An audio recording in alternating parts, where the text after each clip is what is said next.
So guys, naami dire sa Lake Danao Park sa nature. So inyo makita guys no, pag abot ninyo dire sa park, naipaubos na kanang simentado nga hagdanan, paubos na siya guys. Padung na siya sa may lake na gid siya. So mga tuta guys ha, bani ko ninyo. Pahuway pa to. Tay, Mayong Pasko. mayong New Year tay, manamang Pasko. So paubos gid siya guys no. Pero di ka kabakaan nga sa pagpaubos ng gadahan guys, kay simentado siya pero gihimo siyang rough road, gihimo siyang rough. Ang simento, ang pagkasimento kay giraffe na siya guys oh.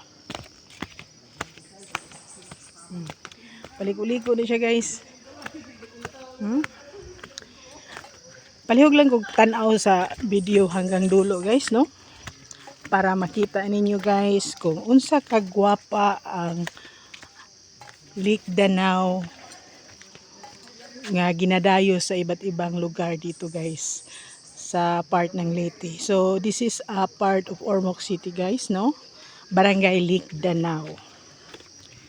So as you can see guys, hapit na jud kay saba na kayo. Hapit na gid ang kanadiyang Lake Danao guys. Makita nato.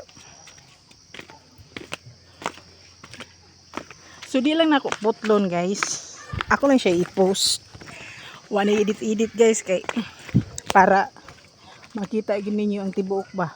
Nagikan nga to sa karsada, sa may highway, sa may mga kuan dito guys, sa may Puloy-anan ba kana bang lodge kuno ba.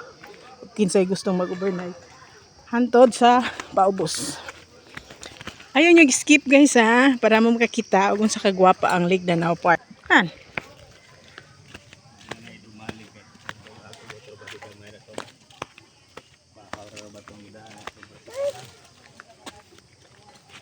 Adi man mo uban ako.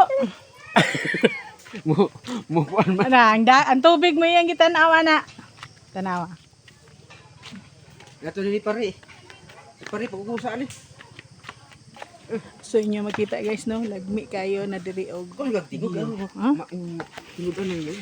Tinud-anay na ning ako guys. So ikusgon ko na kog tingog. Nagakusog na may kog tingog. Automatic na. Wala na kat-kat. So don't skip the video para makakita mo kung sa kagwapa ang Lake Danao Park. Oh, ha? Dahil kana akong mga vlogger oh. Guys oh. Gwapo.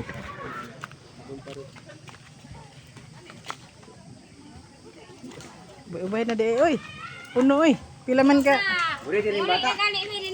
Abe. Gago. So mo ni siya guys no. Lake Danao, magtiktuyok taron diha guys. Abangan niyo ang susunod kong video.